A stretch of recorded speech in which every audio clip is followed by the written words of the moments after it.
एक महत्त्वाची घडामोड आहे। नेरूळ उरण बेलापूर उरण अतिरिक्त लोकल सेवा सुरू झाल्या आहेत। मुख्यमंत्री फडणवीसांनी ट्विट करत ही माहिती दिली आहे। तारघर आणि गव्हाणमध्ये स्टेशन मंजूर करण्यात आलेलं आहे। मुख्यमंत्री फडणवीस यांनी याबद्दल पंतप्रधान मोदी आणि केंद्रीय मंत्री अश्विनी वैष्णव यांचे आभार मानले आहेत। या निर्णयामुळे मुंबईकरांचा रोजच्या प्रवासातला मोठा त्रास कमी होईल असंही मुख्यमंत्री फडणवीस यांनी म्हटलंय।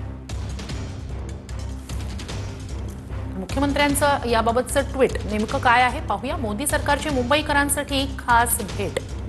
पंतप्रधान मोदी आणि रेल्वे मंत्री अश्विनी वैष्णव यांनी माझ्या निवेदनाला मान देत नेरूळ उरण नेरूळ अशा 4 फेऱ्या आणि बेलापूर उरण बेलापूर 6 फेऱ्या या अतिरिक्त लोकल सुरू केल्याबद्दल तसंच तारघर आणि गव्हाण इथे स्थानक मंजूर केल्याबद्दल मनापासून आभार असं ट्विट मुख्यमंत्री फडणवीस यांनी केलं। या निर्णयामुळे मुंबईकरांचा रोजच्या प्रवासातील मोठा त्रास कमी होईल आणि नवी मुंबई भागातील लाखो प्रवाशांना दिलासा मिळेल।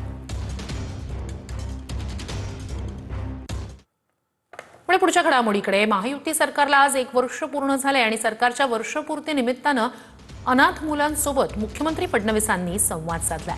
अनाथ मुलांसोबत संवाद साधताना मुख्यमंत्री भावूक झाल्याचं पाहायला मिळालं।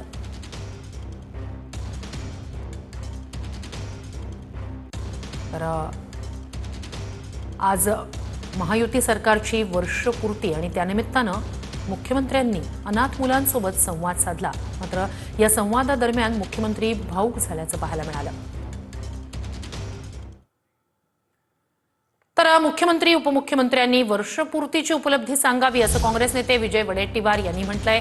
ही सरकारच्या नाकर्तेपणाची उपलब्धी आहे। काँग्रेस नेते विजय वडेट्टीवार यांनी सरकारवर टीका केली आहे।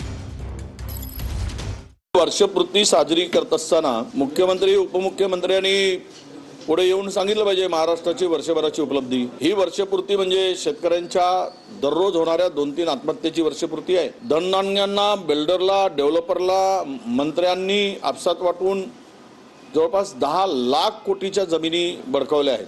त्यामध्ये अदानी सुद्धा, अंबानी सगळ्यांचं नाव आहे आणि मंत्री आहेत, उपमंत्र्यांचा मुलगा आहे। मराठवाड्यात आलेला जो काही प्रचंड पूर आला आणि त्यातून शेतीचं नुकसान झालं, त्याची काय उपलब्धी आहे ते सांगावी। सरकारच्या नाकर्तेपणाची उपलब्धी आहे, सरकारच्या अपयशाची उपलब्धी आहे, सरकारच्या दरवर्षी होणाऱ्या 1000 शेतकऱ्यांच्या आत्महत्यांची उपलब्धी आहे। तर सरकारला लोकशाहीवर आणि संविधानावर विश्वास नाही। काँग्रेस नेते विजय वडेट्टीवार यांनी ही टीका केली आहे। भीतीमुळे विरोधी पक्षनेता निवडला नाही असंही त्यांनी म्हटलंय। विरोधी पक्षनेत्याला पुतीन यांना भेटण्यासाठी विरोध केला असंही विजय वडेट्टीवार यांनी म्हटलंय। त्यांनी सरकारवर हल्लाबोल केलाय। लोकशाहीवर विश्वास नाही, ज्यांचा संविधानावर विश्वास नाही, अशा लोकांच्याकडून फार अपेक्षा बाळगणं। काल आपण पाहिलं की ज्या वेळेस पुतीनजींना भेटायला विरोधी पक्षनेत्याला विरोध केला जातो, आजपर्यंतच्या इतिहासामध्ये कधी असा विरोध झालेला नव्हता, तो सगळ्यांनी पाहिला। त्यामुळे विरोधी पक्षाची भीती वाटावी, हेच भीती वाटते, त्यामुळे त्यांना विरोधी पक्षनेता करत नाहीत। कारण केलेली पापं उघडी पडू नयेत, ती झाकली राहावीत, म्हणूनच सरकारचा हा प्रयत्न सातत्यानं